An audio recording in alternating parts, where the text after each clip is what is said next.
Good morning, everyone. I wanted to show you some of the things I've been working on for Bio 2010.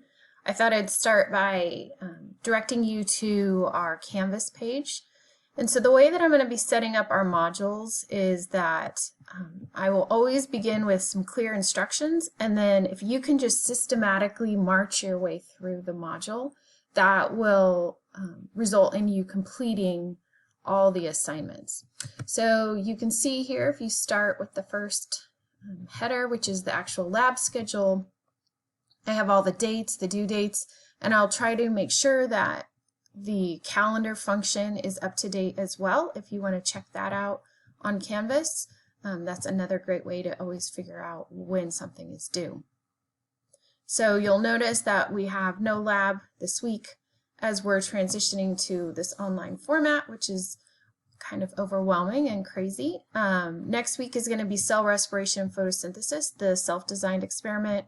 We'll then do 2 weeks of bacterial conjugation, and then our lab practical, which we will figure out together, and then lastly we'll do the bioethics assignment. So if you can always just go and hit that next button, that will march you through. So for cell respiration and photosynthesis, where we're using either the zebrafish or Elodea, I've now clearly marked out everything that is due and what you should be doing to get those full points.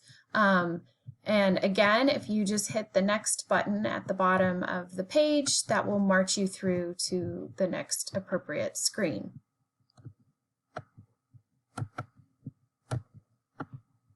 Sorry, couldn't find it.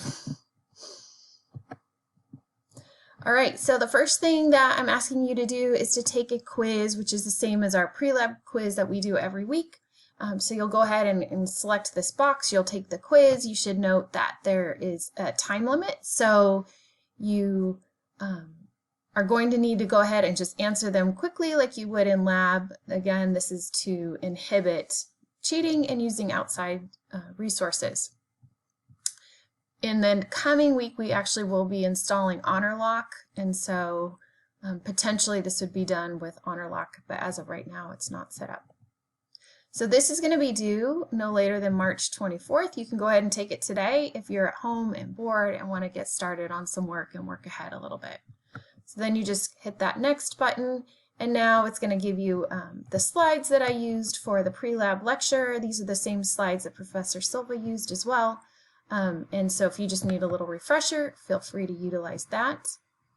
Hit that next button. And so now you're going to find the artificial data that I generated using either zebrafish or Elodea. So I tried to make artificial data utilizing some of the proposed experiments that you guys came up with. And so the nice thing here is if you go ahead and click on this file, either the zebrafish or the Elodea, I would encourage you to go ahead and stay with whatever species you were going to initially use.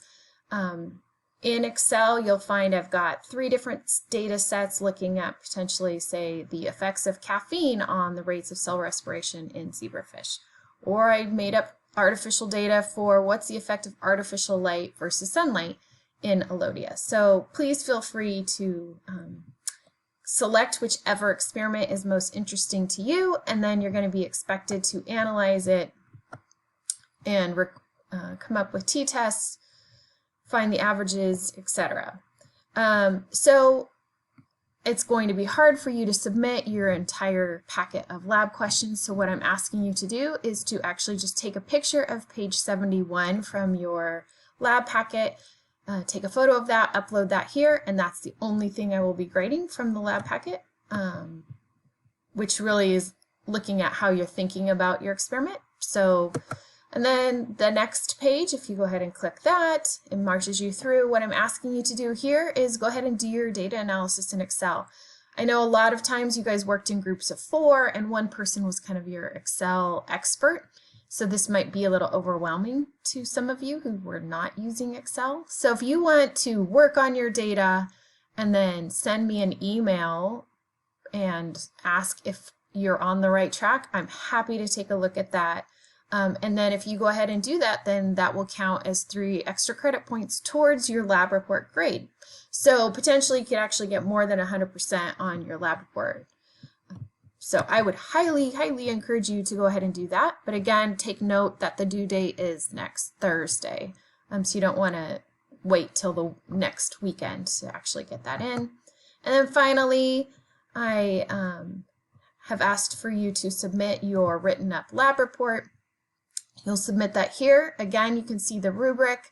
I tried to add and modified the rubric slightly from what was in your lab manual.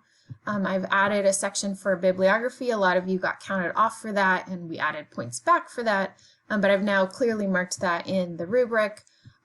So take a look at that. Make sure that you're including everything. For instance, you need to have statistical analysis of your data. Make sure you've got a t-test, that you've got graphs and tables, etc. Lastly, I wanted to show you the calendar function. I will try to keep this updated on Canvas as well, and so that you can kind of get a lay of the land of where we're headed with regards to all this content. All right, I hope that was helpful, and I will talk to you all soon.